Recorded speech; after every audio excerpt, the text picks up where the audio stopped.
And finally, we got the main event, guys. We got a fight that I've been looking forward to for since it's been announced. I think this is an amazing fight. I think it's a sleeper fight. It's a banger.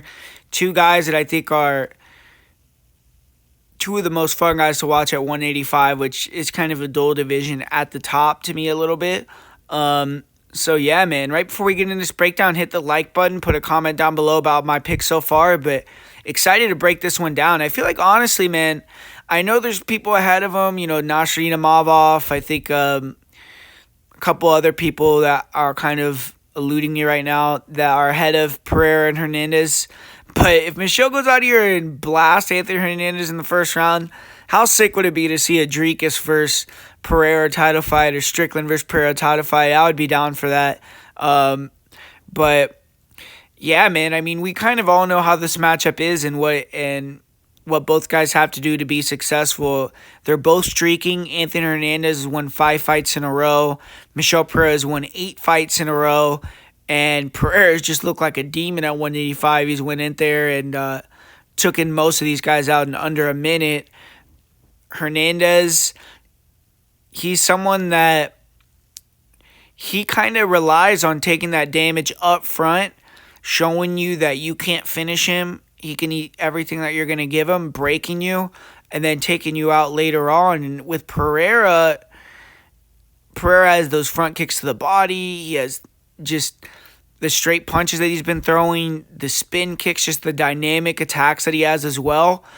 And early on, if Hernandez is eating damage, I don't know if he's going to be able to survive that and come out the other side with the cardio and everything that he's had in other fights, or even be able to survive it at all. And we've seen Hernandez previously get finished to the body in multiple fights against good kickers. Kevin Holland, he lost to Marcus Perez back in the day.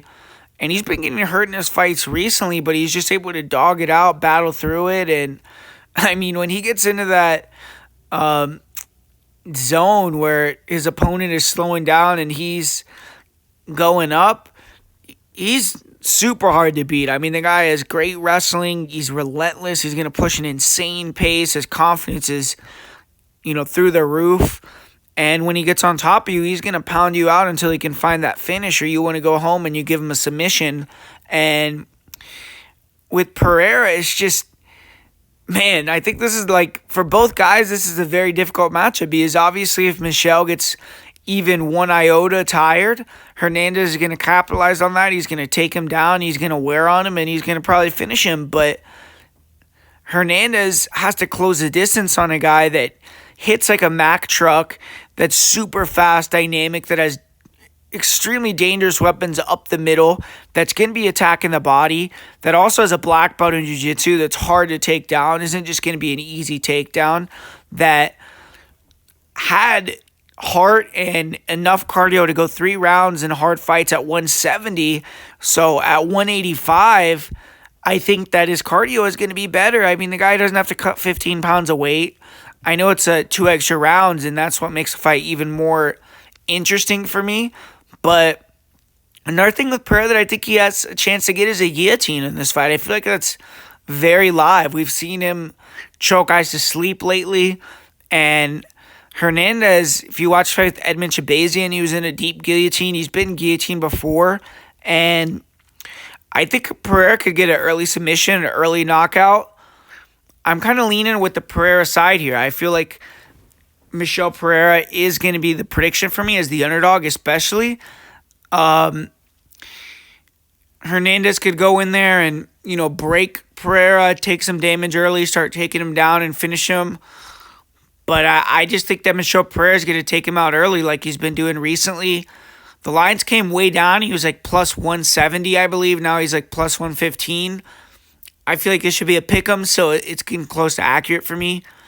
But, yeah, I'm going to go with the underdog. I'm going to go with Michel Pereira to get the first or second round submission. I'm going to say he gets a guillotine win in this fight, and that's going to be my prediction. So thanks for watching, guys. Full card prediction breakdown for UFC Vegas 99. Hopefully you enjoyed it. Hopefully you learned something. Hit that like button. Put a comment down below, and for my parlay of the week this week, I'm going to go with the parlay of Kyler Phillips and Gene Matsumoto. And my most confident pick on the card this week, I'll say, is Kyler Phillips. So thanks for watching, guys. I'm going to be back soon breaking down fights once again. If I get 5 comments asking me to put out the PFL breakdown, I will do it. So 5 comments down below asking me to put out the PFL video. If you're interested in that, I'll put it out if you guys put those 5 comments. And besides that, man, patreon.com/prediction guru. Go over there, support the channel, sign up, make yourself some money on the betting. We've won 4 events in a row. We barely profited on Contender Series, but there's a lot of events to bet on for the rest of the week, and we're going to make some money this week. So go over to patreon.com/prediction guru, sign up, and yeah, guys, I'll be back soon. Later.